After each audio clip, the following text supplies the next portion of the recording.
고린도 교회는 참 특별한 교회였습니다. 하나님의 은혜도 풍성하게 있었던 교회였지만요, 동시에 수많은 문제와 갈등이 있었던 교회가 바로 고린도 교회였습니다. 그래서 바울은 고린도 전서를 통해서 그들의 잘못된 신앙을 드러내고 사랑으로 책망을 했었죠. 그러한 일들을 통해서 이 고린도 교회 성도들을 영적으로 더욱더 건강하고 풍성한 자리로 이끌어주고 싶었던 겁니다. 그런데 문제는 그 책망을 받아들이지 못한 사람들이 생겨났던 것이죠. 충분히 그럴 수 있지 않습니까? 교회가 이제 그 영혼을 위해서 책망했을 때, 권면했을 때에 못 받아들이는 사람들이 꼭 생기잖아요. 이로 인해서 오히려 바울을 대적하는 무리가 교회 안에 생기게 된 겁니다. 그 결과 바울이 직접 고린도 교회를 방문한 적이 있거든요. 그때에 환영을 받기는커녕 문전박대를 당하는, 모욕을 당하는 아픔을 겪게 됩니다. 그러나 바울은요, 그들을 포기하지 않았습니다. 이 디도를 통해서 눈물로 쓴 편지를 고린도 교회에 보내줍니다. 다시 그들을 품으려고 노력했다라는 것이죠. 다행히도 이 고린도 교회로 파송된 디모를 통해서 바울은요, 고린도 교회 성도들이 이러한 바울이 보낸 편지를 통해 그들이 죄를 회개했다라는 소식을 듣게 됩니다. 뿐만 아니라요, 바울을 대적하고 교회를 어지럽혔던 이들을 교회가 징계했다라는 소식도 함께 들었습니다. 그래서 바울은요, 다시 그 교회를 향해서 이제 그들을 용서해주고 사랑해 주어라 권면해 주었죠. 이처럼 아름답게 그들의 관계들이 회복되는 것처럼 보였지만 안타깝게도 그 관계가 오래가지 못했습니다. 왜냐하면 이번에는요, 거짓 사도들이 이 교회 안으로 침투해 들어와서요, 교회를 미혹하고 바울을 공격했기 때문이죠.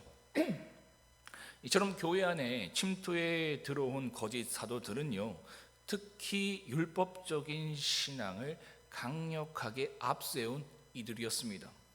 그들은 고린도 교회 성도들의 마음을요, 자신들에게 끌어오기 위해서 어떤 방법을 선택했냐면 바울을 공격하기 시작했던 겁니다.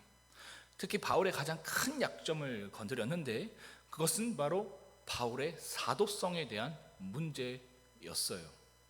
바울이 사도가 맞느냐라는 것이었습니다. 그가 사도가 맞다면 사도로서 교회에 파송되었다는 추천서가 있어야 하지 않느냐 주장했던 겁니다. 그 추천서가 없으면 바울은 가짜다라는 것이죠. 얼핏 들으면 혹할 것 같잖아요, 그죠? 교회 이 담임 목사로 청빙될 때 우리가 그냥 청빙하지 않잖아요, 그죠? 이 목사 안수증도 확인하고 목사 고시는 통과는 했는지, 그리고 뭐 교단의 총회장님이나 여러 목사님한테 이분 괜찮다라는 추천은 받았는지, 뭐 어느 학교는 나왔는지, 그런 것들을 우리가 요구할 수는 있는 거잖아요. 그거 없으면 이 사람 좀 이상하지 않냐? 충분히 가능한 논리입니다. 얼핏 듣기에는요, 그죠? 이에 대해서 바울은요, 강하게 반문하는데, 먼저는 1절의 말씀처럼 우리가 어찌 어떤 사람처럼 추천서를 너희에게 붙이거나 혹은 너희에게 받거나 할 필요가 있느냐라는 것이었습니다. 내가 고린도 교회를 개척한 개척자인데 내가 너희와 그 생판 모르는 관계도 아니고 오랫동안 함께 신앙을 했던 사람인데 내가 너희의 목회자가 되고 너희를 향한 사명이 있는지를 누군가에게 점검받고 확인받고 추천받아야 하느냐, 그들에게 되물었던 거예요. 그렇지 않겠습니까? 제가 이제 더봄교회를 개척했어요. 그래서 이제 일이 있어서 제가 이제 선교를 나간 겁니다. 그래서 제가 이 더봄교회가 잘 되고 있는지 저희 동역자를 파견해주고, 또 제가 방문해서 이 교회를 다시금 이제 살펴보려고 하는데 이 교회 안에 이제 이단 세력들이 들어와서 흔들기 시작하는 거예요, 그죠? 그리고는 오광금 목사님이 목사인지 추천서를 좀 받아라 라고 한다면 충분히 그것을 드릴 수도 있지만 황당한 거잖아요, 그죠? 지금 그런 내용인 거예요. 바울이 고린도 교회를 개척했어요. 그들과 함께 생활을 했어요. 근데 이 거짓 세력들이 교회 안에 들어와서 그들의 마음을 빼앗기 위해서 바울을 어떻게든 공격하잖아요. 어제 우리 살펴보았던 것처럼 바울이 계획을 변경하는 그런 사람이다, 신뢰하지 못한다, 그리고 이와 같이 추천서를 좀 봐야 된다, 나중에 보면요 뭐 말투가 이상하다, 뭐 하여튼 별의별 것 가지고 막 이 꼬투리를 잡아요. 그를 끌어내리기 위해서이다라는 것이죠. 이와 같이 바울은요 그들의 그러한 이 문제 제기에 대해서 이와 같은 이 대답을 주었습니다. 덧붙여 바울은요 굳이 나에 대한 사도로서의 추천서가 필요하다면 그것은 종이가 아니다, 사람의 서명이 아니다, 6절의 말씀처럼 오직 영, 성령, 내 안에 계신 성령이 나의 사도로서의 추천서이다, 보증이 된다, 성령께서 나의 추천자이시다 말하고 있는 겁니다. 바울이 사실 이거 들이밀 수 있었거든요. 그런데도 지금 이런 형식적인 것들, 율법주의자들의 특징이 뭡니까? 늘 형식적인 거잖아요. 그렇죠? 눈에 보이는 것, 이거에 집착하잖아요. 근데 바울은 사실 충분히 줄 수 있음에도 불구하고 지금 본질적인 것을 건들고 있는 거예요. 추천서가 필요해? 나 사실 추천서 필요 없거든. 근데 굳이 너희가 추천서를 원한다면 나의 추천서는 바로 성령이야. 내 안에 있는 성령이야. 내 안에 있는 성령이 나의 사도됨을 지금 증거하고 있어 말하고 있는 겁니다. 바울이 말하는 요지는 분명해요. 눈에 보이는 추천서가 아니라 내 안에 역사하시는 성령이 나의 사도됨의 진짜 증거다라는 것이죠. 여러분, 성령은요 단지 바울의 사도됨만을 증명하는 분이 아닙니다. 성도의 성도됨을 증명하시는 분도 바로 성령님이십니다. 여러분, 그럼 성령이 우리 안에 계시면 어떻게 할 수 있습니까? 우리의 성도됨, 우리의 구원받음, 이게 어떻게 증명된다고요? 예배를 많이 드린다고 되는 게 아니에요. 여러분, 이렇게 새벽 예배를 드린다고 해서 그게 증명되는 게 아니에요. 봉사를 한다고 해서 증명되는 게 아니에요. 반드시 우리가 어떻게 구원받았는지, 우리가 어떻게 성도되었는지, 우리가 어떻게 목회자가 되었는지 무엇을 통해서 알 수 있냐면 바로 우리 안에 계신 성령을 통해서 알 수 있다라는 것이죠. 그럼 그 성령이 우리 안에 있는지 어떻게 알 수 있느냐라는 겁니다. 우리가 예전에 이 복음서를 통해서 이것들을 보아왔고 이 사도행전을 통해서 보았는데 뭐 몇 가지 내용이 될 수 있어요. 무엇이냐면 첫째, 우리 안에 회개의 능력이 있다면 성령이 우리 안에 오신 겁니다. 성령은 뭐예요? 말 그대로 거룩하신 영이죠. 거룩하신 영이 우리 안에 오면 반드시 나타나는 것이 있는데 우리 안에 어둠이 드러납니다. 그래서 이전에는요 늘 탓했어요. 늘 변명했어요. 그것이 지적되면, 그렇죠? 고린도 교회처럼 이것이 지적되면, 그러니까 건강한 그 신앙으로 나가려면 반드시 지적되어야 되고 드러나야 되거든요.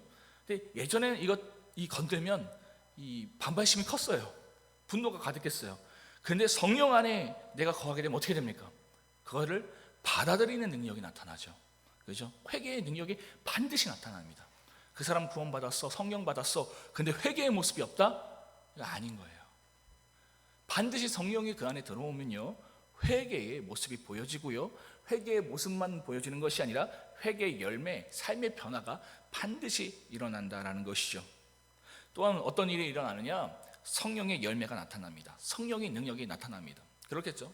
포도나무에 포도가지가 붙으면 포도 열매가 맺어지듯이 사랑이신 하나님께서 우리 안에 오시면 어떤 열매를 맺겠습니까? 사랑의 열매를 맺게 되겠죠. 하나님을 더욱더 사랑하는, 이웃을 사랑하는 모습이 보여집니다. 여러분, 인간은요 철저히 세상 속에서 세속화되었기 때문에 세상보다 하나님을 더 사랑할 수 없어요. 여러분, 겉으로는 하나님 사랑하는 척해도 진짜 사랑할 수 없다고요.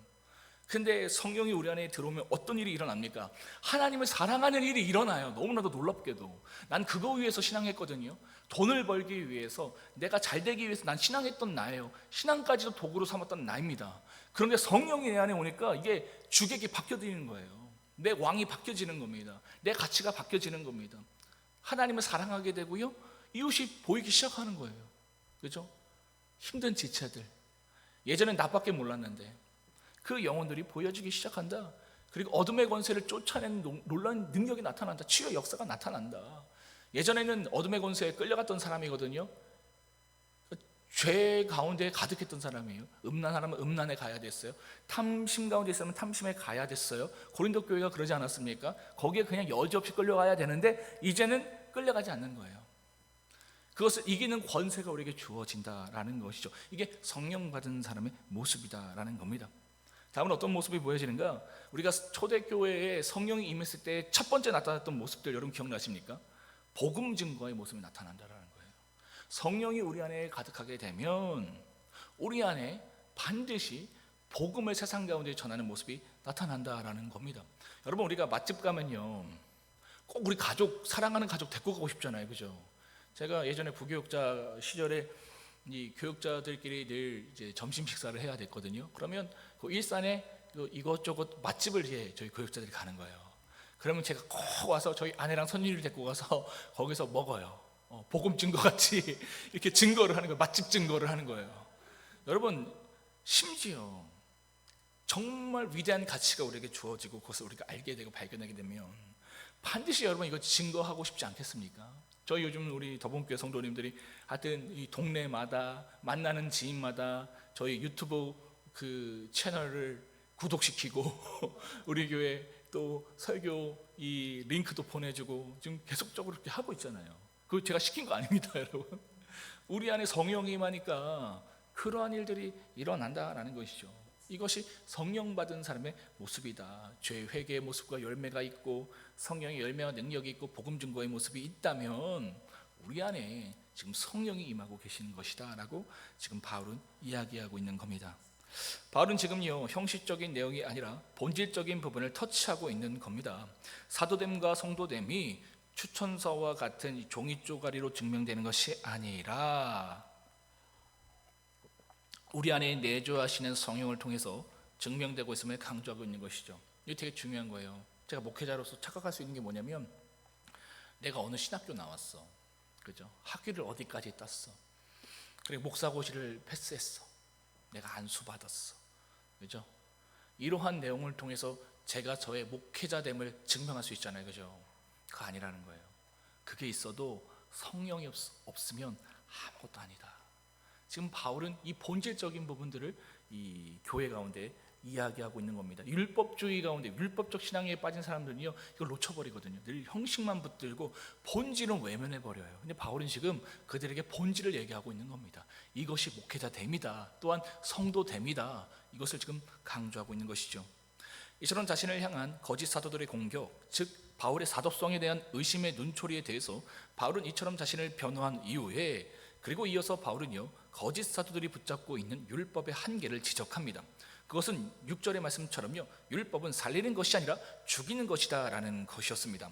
여러분, 율법의 역할이 무엇이었습니까? 율법의 기능, 그것은요, 죄를 드러내고 우리가 죄인됨을 깨닫게 하는 것이 율법의 기능입니다. 그래서 결국 우리를 어디의 자리로 이끌어가는 겁니까? 회개의 자리로 이끌어가는 거예요. 그러니까 이 율법이 없었으면 내가 죄인인지 모르는 겁니다, 그렇죠? 내가 꽤 괜찮은 줄 알거든요. 근데 율법이 내게 주어지니까 그 지키는 가운데에 드러나는 건 뭐예요? 나 안 되는 존재이구나, 이것을 깨닫게 하시라고 율법을 주신 거예요. 그러니까 그 자체로도 영광이 있습니다. 하지만 율법은요, 거기까지인 거예요. 그 영혼을 구원하지는 못합니다. 이것이 율법의 한계예요. 영혼을 구원하는 것은요, 율법이 아니라 복음입니다. 율법은 나의 죄됨을 확인시켜 주지만 복음은요, 주님의 십자가의 사랑으로 우리를 의롭게 만드는 것이죠. 너 죄인이야? 내가 죄인이네? 그럼 이거 어떻게 해야 되는 겁니까? 나를 구원하실 수 있는 예수 그리스도로 이끌어가는 것이 바로 율법이에요. 그래서 그 복음 안에서 우리가 아직 죄인되었지만 그 가운데 우리를 용납하시는 그 주님의 사랑 앞에서 우리가 구원의 역사를 경험하게 되는 겁니다. 율법은요, 너는 죄인이다 선언하지만 복음은 주님께 나오면 회개하고 용서받을 수 있다라고 선포합니다. 그러나 여러분, 이러한 율법이요, 복음으로 이어지지 않으면 어떻게 됩니까? 자신에 대해서는요, 영적인 우월감과 의로움을 갖게 됩니다. 무서워요. 늘 형식적인 신앙 안에 있는 사람들은요, 내가 지금 예배를 많이 드는다, 내가 이렇게 선교를 한다, 봉사를 한다, 헌금을 한다, 이런 내용을 가지고 참 아름다운 그 겸손의 자리로 가면 되는데 꼭 이렇게 우월감을 갖게 됩니다. 교만함 가운데 나가게 돼요. 그러니까 직분을 주기가 힘들고 사명을 주기가 참 너무나 어려워요. 그것을 가지고 더욱더 아름다운 그 신앙의 내용 가운데 나가면 좋은데, 그걸 가지고 거의 대부분의 사람들은요, 영적 우월감에 빠지게 돼요. 자기의에 빠지게 된다라는 겁니다. 반면요, 나와 같지 않은 이들을 정죄하는 도구로 사용해요. 그러니까 내가 초신자일 때, 새신자일 때는요, 참 아름다웠어요, 그죠?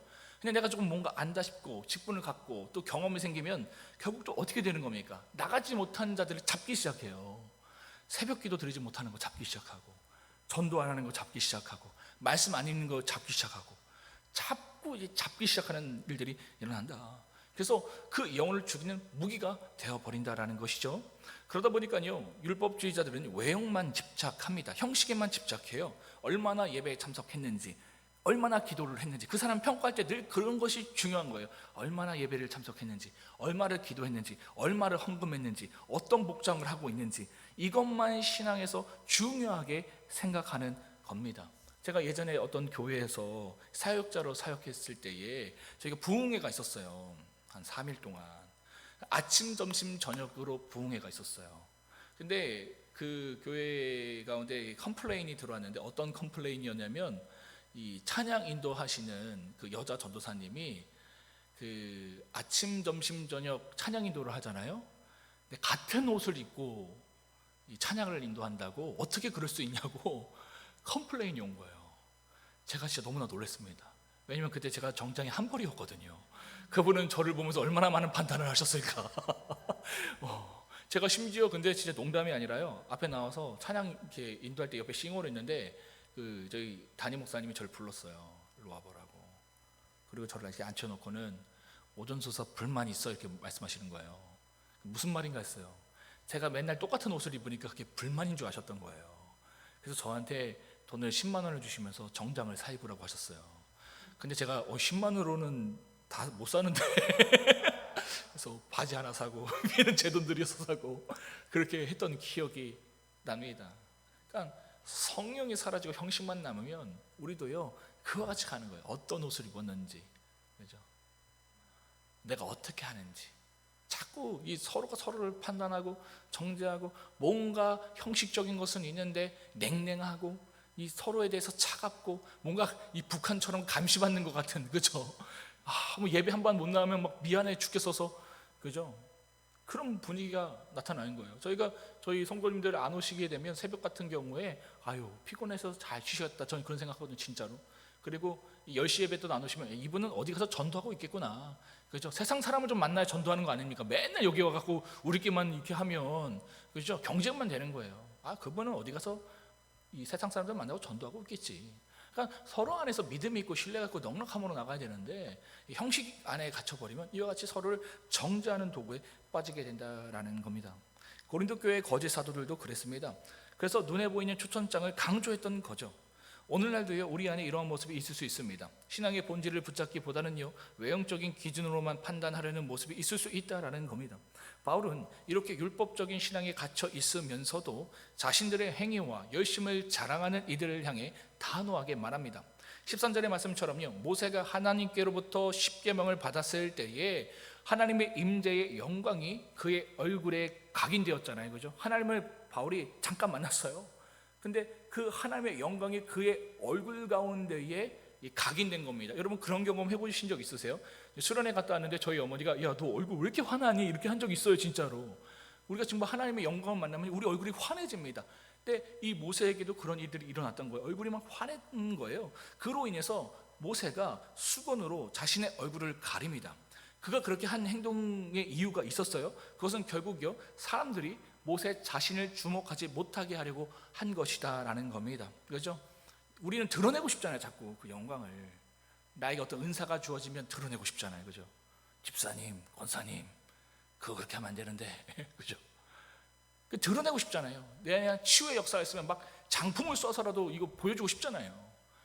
이게 인간의 본성인데 모세는 하나님의 영광이 임했는데 그러지 않았다는 거예요. 수건으로 얼굴을 가렸대요. 이것이 진정한 신앙의 모습이다라는 겁니다. 그런데 왜 너희는 반대로 가고 있느냐? 바울은 반문하고 있는 거예요. 고린도 교회에 침투해 들어와서요 교회를 미혹하고 바울을 공격했던 이들은요 하나님의 영광을 경험하지 못한 채 14절의 말씀처럼요 마치 얼굴에 수건만 쓰고 다니는 이들이었던 겁니다. 여러분, 모세가 왜 얼굴을 수건으로 가렸다고 했습니까? 하나님의 임재를 깊이 경험했기 때문이라고 했잖아요.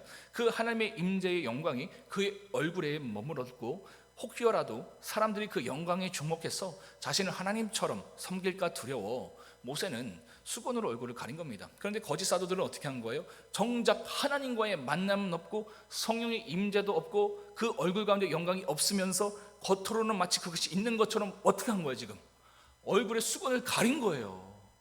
그러니까 영광이 머물러서 모세는 자기에게 집중하지 않기 위해서 수건을 가린 건데, 이 사람은 그 영광도 없으면서 수건을 가리는 것을 통해서 나 하나님 만났어, 이걸 지금 증명하고 싶은 이들이 바로 율법주의자들의 모습이다, 형식주의자들의 모습이다라는 것이죠. 오늘날로 따지면 이런 거예요. 예수님과 만나고 그 교제가 없으면서 예배는 드리고, 그죠? 방언을 따라하고 봉사는 하면서 나 하나님 만났어, 지금 이것을 증명하려고 하는 거예요.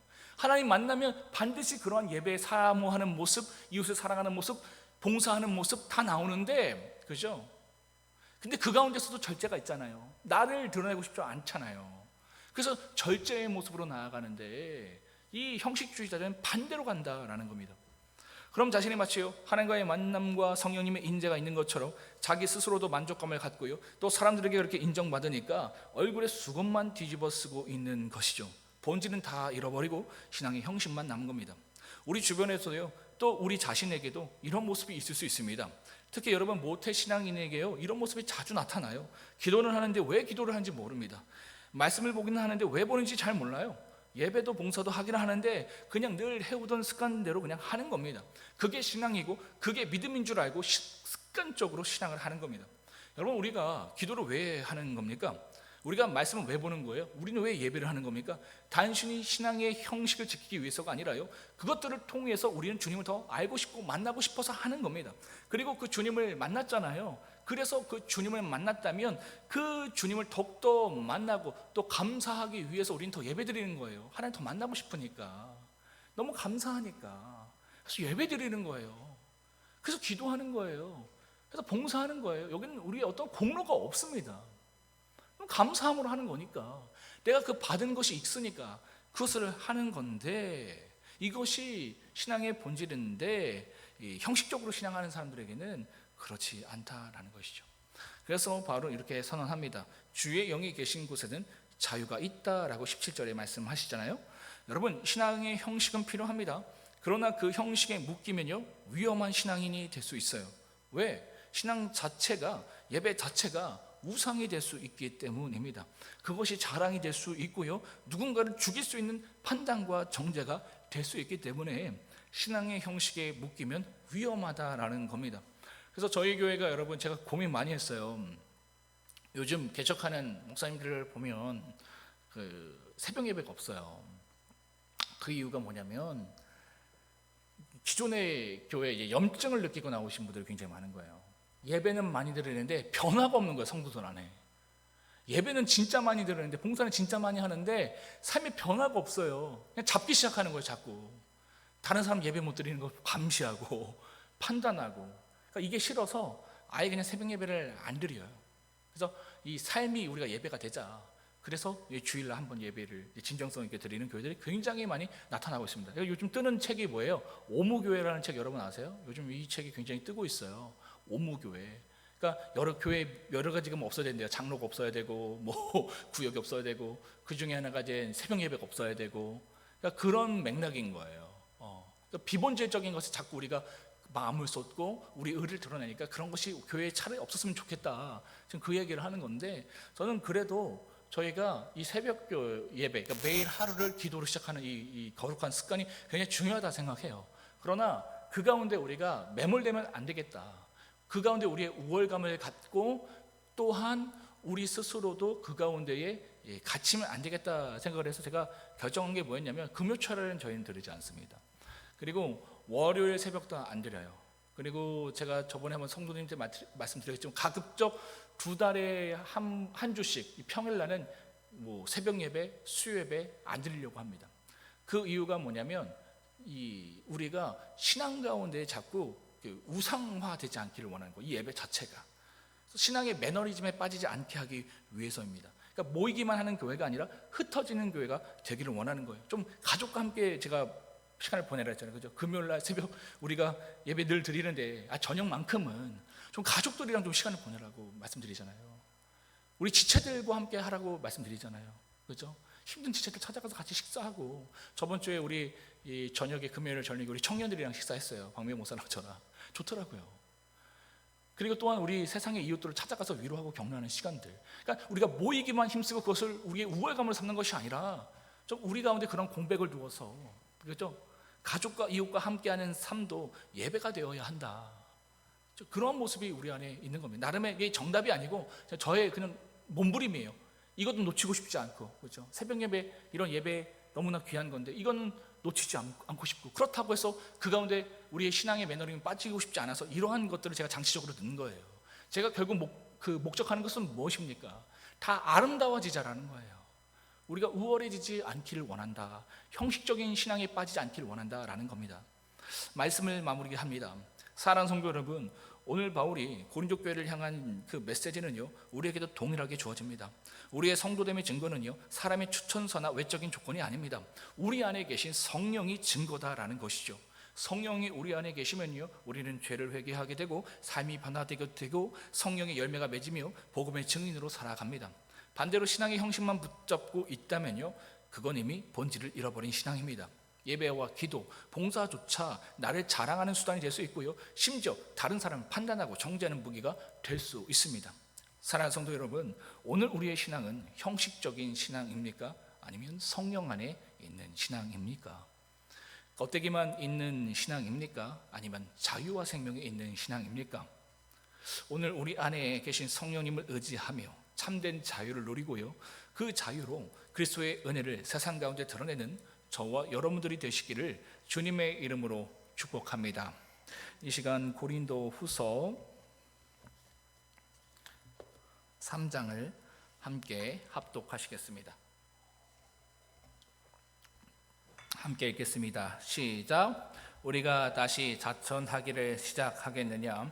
우리가 어찌 어떤 사람처럼 추천서를 너희에게 붙이거나 혹은 너희에게 받거나 할 필요가 있느냐? 너희는 우리의 편지라 우리의 마음에 썼고 무사람이 알고 읽는 바라. 너희는 우리로 말미암아 나타난 그리스도의 편지니 이는 먹으로 쓴 것이 아니요 오직 살아계신 하나님의 영으로 쓴 것이며 또 돌판에 쓴 것이 아니요 오직 육의 마음판에 쓴 것이라. 우리가 그리스도로 말미암아 하나님을 향하여 이 같은 확신이 있으니 우리가 무슨 일이든지 우리에게서 난 것이 스스로 만족할 것이 아니니 우리의 만족은 오직 하나님으로부터 나느니라. 그가 또한 우리를 새 언약의 일꾼 되기에 만족하게 하셨으니 율법 조문으로 하지 아니하고 오직 영으로 함이니 율법 조문은 죽이는 것이요 영은 살리는 것이니라. 돌에 써서 새긴 죽게 하는 율법 조문의 직분도 영광이 있어 이스라엘 자손들은 모세의 얼굴에 없어질 영광 때문에도 그 얼굴을 주목하지 못하였거든. 하물며 영의 직분은 더욱 영광이 있지 아니하겠느냐? 정죄의 직분도 영광이 있은즉 의의 직분은 영광이 더욱 넘치리라. 영광되었던 것이 더 큰 영광으로 말미암아 이에 영광을 될 것이 없으나 없어질 것도 영광으로 말미암았은즉 길이 있을 것은 더욱 영광 가운데 있느니라. 우리가 이 같은 소망이 있으므로 담대히 말하노니 우리는 모세가 이스라엘 자손들에게 장차 없어질 것의 결국을 조목하지 못하게 하려고 수건을 그 얼굴에 쓴 것 같이 아니하노라. 그러나 그들의 마음이 완고하여 오늘까지도 구약을 읽을 때에 그 수건이 벗겨지지 아니하고 있으니 그 수건은 그리스도 안에서 없어질 것이라. 오늘까지 모세의 글을 읽을 때에 수건이 그 마음을 덮었도다. 그러나 언제든지 주께로 돌아가면 그 수건이 벗겨지리라. 주는 영이시니 주의 영이 계신 곳에는 자유가 있느니라. 우리가 다 수건을 벗은 얼굴로 거울을 보는 것 같이 주의 영광을 보매 그와 같은 형상으로 변화하여 영광에서 영광에 이르니 곧 주의 영으로 말미암음이니라.